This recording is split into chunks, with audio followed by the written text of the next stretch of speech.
Catch a chill, unraveling the phrase for English learners. Hello, language enthusiasts. Today, we're going to decode a commonly used English phrase, catch a chill.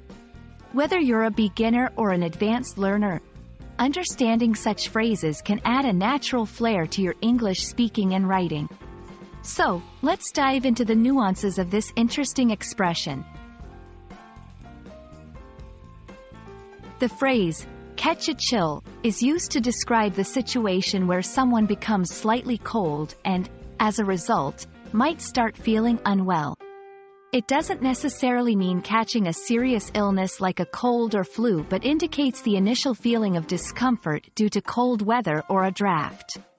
For example, if someone goes out on a breezy night without a jacket, they might catch a chill. While the exact origins of the phrase are not clear, it's rooted in the old belief that exposure to cold weather or a sudden drop in temperature could make a person sick. Over time, catch a chill became a colloquial way to express the onset of feeling cold and slightly unwell. Understanding a phrase also involves knowing how to use it in everyday conversations.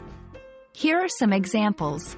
After walking in the rain, I caught a chill and decided to make some warm tea. Make sure to wear enough layers. You don't want to catch a chill during our hike. My grandmother always warns me not to sit directly under the air conditioner to avoid catching a chill. In different English-speaking regions, the phrase might have slight variations or be understood differently. However, the core idea remains the same: the link between feeling cold and slightly ill. It's a phrase that encapsulates a common human experience, transcending geographical boundaries.